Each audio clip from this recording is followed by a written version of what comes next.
Hello નમસ્કાર મિત્રો, હું નિકુંજ વસોયા તમારું સ્વાગત કરું છું આંબાના બગીચામાં. મિત્રો આજે આપણે બનાવીશું રસપુરી અને સાથે હશે બટેકાનું ઘાટા રસાવાળું શાક અને ભાત. તો ચાલો શરૂ કરીએ. મિત્રો અત્યારે હું મારા એક મિત્રની વાડીએ આવ્યો છું જ્યાં આંબાનો બગીચો છે. તો હું તમારા માટે આજે રસ રોટલી, શાક અને ભાત એકદમ દેશી સ્ટાઇલમાં મિત્રો આપણે બનાવીશું.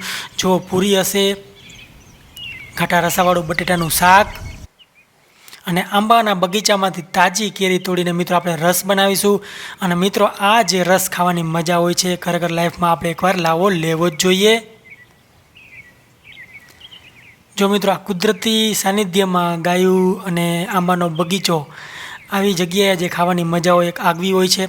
સૌપ્રથમ આપણે પાણી મૂકી અને આપણે ભાત મૂકી દઈશું, ચોખા બફાવા મૂકી દીધું, જેથી આપણે બીજી પ્રોસિજર કરી ત્યાં સુધીમાં એ રેડી થઈ જાય. ભાતને એકાદી વાર ધોઈ નાખવા, જાજી વાર કાંઈ જોવાની જરૂર નથી, ખાલી એમાં કચરો ન રહેવો જ બસ. બાકી ઓલો વ્હાઇટ પાવડર નીકળે છે એ તો સ્ટાર્ચ છે, એ હોય તો એમાં કાંઈ પ્રોબ્લેમ પડતો નથી. અને જેવું થોડું પાણી ગરમ થાય એવું આપણે ભાત પૂરી દેશું. આપણે મિત્રો અહીંયા છૂટા ભાત કરવાના છે તો મેં જાજુ પાણી લીધું છે. હવે મિત્રો અમે કેરી આંબવા માટે આવી ગયા છે કેરીના ઝાડ ઉપરથી. તો જો તમે આ લગભગ કેરી બધી અત્યારે પાકવા માંડી છે. અને મિત્રો આની જે મીઠાશ ખરેખર જોરદાર, કારણ કે આ એક એવા એરિયાની કેરી છે જ્યાં અને તમે કેરી ખાવ ને તો મિત્રો ખરેખર મજા આવે. બધા નથી કહેતા કે પાણાવાળી જગ્યાની કેરી હંમેશા તમને ખૂબ જ મીઠી લાગશે, સુગંધવાળી લાગશે. અને તો એ જ આની ખાસિયત છે આ જે કેરી છે એ મિત્રો. અને અસલ મિત્રો એકદમ કેસરી અને એકદમ સુગંધિત અને મીઠો રસ.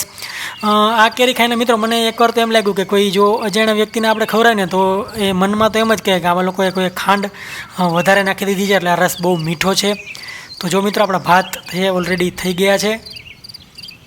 અને મિત્રો હું અહીંયા કેરી ઘોરવાની શરૂઆત કરીશ. એકદમ દેશી પદ્ધતિથી આપણે રસ બનાવવાના છે, જેવો પહેલે બનતો હતો એવો. જો આ રીતે કેરી ઘોરીને આપણે કટકા કરીને બ્લેન્ડરની કે એની કોઈની મદદથી નહીં બનાવી, પણ આવી રીતે ઘોરીને ઉપરથી એનું એનું ડીટીયું કાપી અને પછી આમાંથી રસ આપણે કાઢી લેશું. અને મિત્રો જે આ પલ્પવાળો રસ હોય એની ખાવાની મજા આગવી છે. એ જે લોકોને ફાવતી હોય અને સમજાતી હોય એને જે ખબર પડે. પણ ખરેખર એક મજા છે એમ પલ્પવાળો રસ ખાવાની. પ્લેન રસ ખાવો અને પલ્પવાળો રસ ખાવો, બેમાં ઘણો ફરક હોય છે. પણ જેને સ્વાદની ખબર પડતી હોય છે ને એને મિત્રો ખબર પડે કે આ પલ્પવાળા રસની કિંમત હકીકતે શું હોય છે. કોઈ પણ વસ્તુમાં જ્યારે તમે પલ્પવાળી ખાઓ અને એકદમ એની ફાઇન પ્યુરી કે ગ્રેવી જેવું ખાઓ તો એ બંને વસ્તુમાં ફરક હોય છે. તો આ રીતે આપણે એના જે છાલું હોય એને બી ચાકાની મદદથી સાફ કરી અને તમામ જે પલ્પ છે મિત્રો એમાંથી કાઢી લેશું. અને ગોટલી હોય જો આવી રીતે એને નીચવામાં આવે છે. એકદમ દેશી પદ્ધતિ છે મિત્રો. આ થોડું જોવામાં ઓલું લાગે પણ એકદમ હાથ ધોઈ વ્યવસ્થિત સાફ કરી અને ચોખ્ખી રીતે જો બનાવવામાં આવે તો કાંઈ વાંધો નથી, કાંઈ ખોટું નથી. આપણે જ ખાવાનો છે તો કાંઈ વાંધો નથી. જો મિત્રો એકદમ સરસ કેરી. અને આપણે મિત્રો બીજી બાજુ બટેટાના શાક માટેની અહીંયા તૈયારી કરી રહ્યો છું. આપણે બટેટા છે એ છાલ ઉતારીને જ વખતે શાક કરીશું મિત્રો. છાલવાળું શાક છે મેં આને પહેલાં બતાડી દીધું છે, તો તમે જઈને જઈ લેજો. શાક ભાત બતાડી લીધું છે, દાળ ભાત અને શાક બતાડી દીધું છે. અને મિત્રો શાક ભાતનો વિડીયો છે એ ખૂબ જ વાયરલ થયો હતો, એ તમે જોઈ લેજો. બટેકાનું શાક અને ભાત યુટ્યુબમાં સર્ચ કરી લેજો, નિકુંજ વસોયાનું બટેટાનું શાક અને ભાત, એ બી તમને જોવા મળી જશે.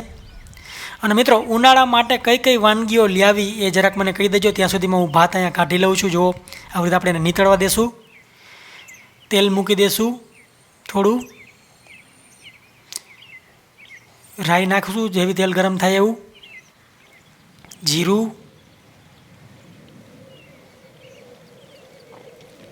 થોડું જીરું અને રાઈ હું વધારે પસંદ કરું છું મિત્રો. સારા એવા પ્રમાણમાં લીમડો નાખશું. રાઈ હંમેશા હું વધારે એટલે પસંદ કરું છું કે એક વસ્તુ મિત્રો એવી છે રાઈ એક જ અત્યારના જમાનામાં કે હજી બી ઓછી દવા સાથે થાય છે. અને સીધા આપણા બટેટાના ફોડવા છે ધોયેલા એ નાખી દઈશું. અને હવે આને થોડી વાર હલાવી લેશું. આ થોડું વધારે તેલવાળું મિત્રો મેં શાક કર્યું છે, ટિપિકલ જે હોય છે એવું. પણ નોર્મલી હું નથી કરતો, પણ આજે સ્પેશિયલ ઓકેઝન કહેવાય, આવી રીતે હોય ત્યારે સ્પેશિયલ ઓકેઝન કહેવાય, ત્યારે ક્યારેક જ કરું છું. તો કદાચ કોઈ લોકોને એવું લાગે કે આ વખતે વધારે તેલ નાખ્યું છે તો એના માટે માફ કરજો, પણ તમે ઓછું તેલ નાખીને બનાવી શકો છો.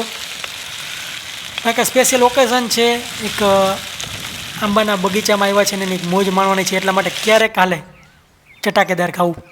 અને આપણે શાક માટે મિત્રો આપણે ટમેટાં સુધારી લેશું. અહીંયા આવી રીતે નાના ટુકડા કરી લેશું એને. અને મિત્રો બીજી તરફ આપણું શાક છે એકદમ મસ્તીનું પાકી રહ્યું છે અને ટમેટાના આપણે ઝીણા કટકા બી અહીંયા થઈ રહ્યા છે. મિત્રો ઉનાળાના સ્વીટ લિક્વિડ જેવા હોય છે, અલગ અલગ દૂધના અને બીજા બધા. મીઠું નાખી દઈશું પહેલાં અહીંયા.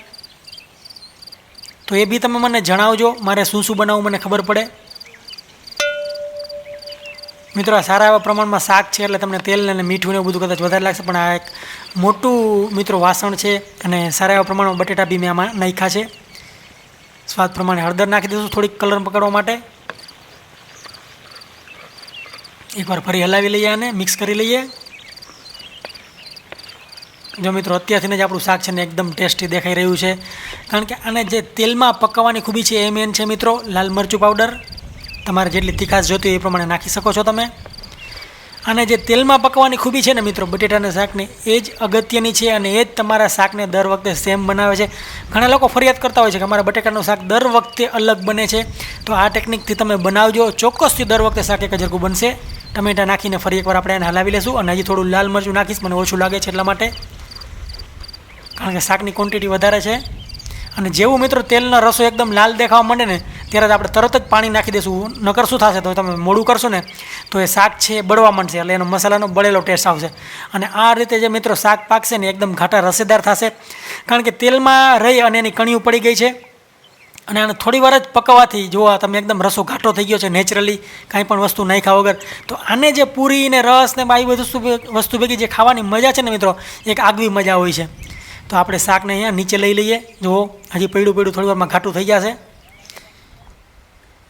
જો મિત્રો આવી રીતે પરફેક્ટ શાક તમે દર વખતે બનાવી શકશો જો તમે આ મેથડ ફોલો કરશો. મેં કીધી પૂરી માટે આપણે લોટ બાંધી લઈએ, થોડું મીઠું નાખી દઈએ. ઘઉંનો લોટ મેં અહીંયા લીધો છે, મોણ નાખી દઈએ થોડું. ઘણા લોકો પૂરીમાં ઓછું મોણ પસંદ કરતા હોય છે, ઘણા ખૂબ જ વધારે પસંદ કરતા હોય છે. પણ તરેલી વસ્તુ છે, ગરમા ગરમ ખાવી હોય તો ઓછું મોણ નાખો તો બી ચાલે. જોને રાખવાની હોય વધુ વાર માટે તો તમારે થોડું વધારે મોણની જરૂર પડે, કારણ કે નકર કડક થઈ જાય. તો અહીંયા તો આપણે તાજી જ ખાવાની છે એટલે આપણે ઓછું મોણ નાખીશું. બાકી જો તમારે પૂરી જાજી વાર માટે રાખવાની તો થોડું વધારે મોણ નાખજો, જેટલું મેં નાખ્યું ને એનાથી. તો એથી શું થશે કે તમે જ્યારે પૂરી રાખશો ને તે સોફ્ટ રહેશે.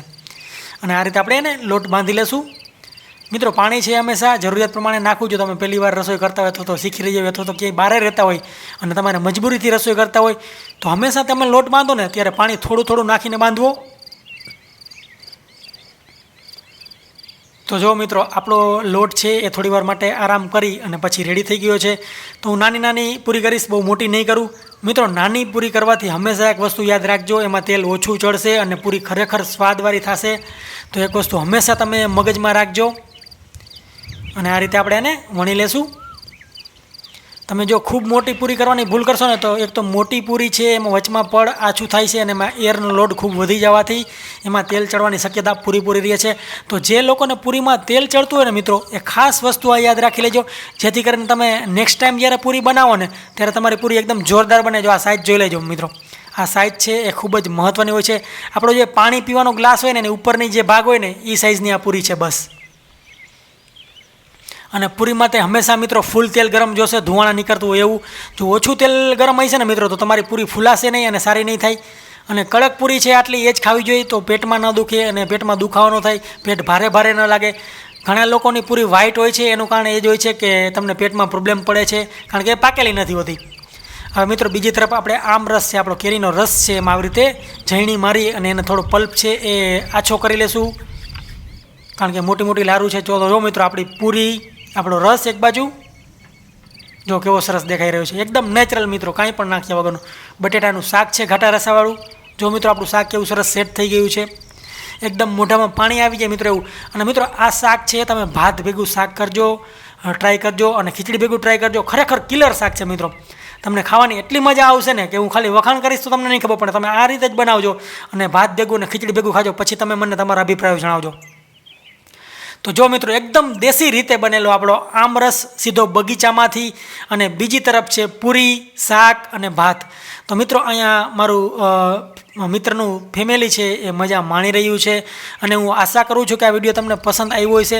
મિત્રો આપણે ફરી મળીશું એક આવા વિડીયો સાથે, ત્યાં સુધી જોતા રહેજો. Thank you so much, bye bye, take care, આવજો. અને મિત્રો પાછળ બી થોડું ઘણું છે તમારા માટે સાંભળવા લાયક, તો એ બી વસ્તુ જોજો અને ધ્યાનથી સાંભળજો.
Hello friends, myself Sagar Mehta from Jamnagar, Gujarat came through many of the videos posted by Nikunj Vasoya on YouTube and on his channel. I own a farm at Gujarati Dam, Jamnagar. It's a mango farm. You can have a look at these trees. Each and every tree in this farm has been planted by my father. It's a hobby which we have developed into such a beautiful mango farm. We never believe in selling any of the fruit from this farm. All we do is we distribute among our friends, relatives and our well-wishers. I was inspired by Nikunj that the work which he is doing, and so I invited him to have a look at my farm. He looked after all the trees from his point of view. He was like, we need to shoot here. So I said, yes, okay. It is a really early morning for me today. Since 5 am, we are at my farm.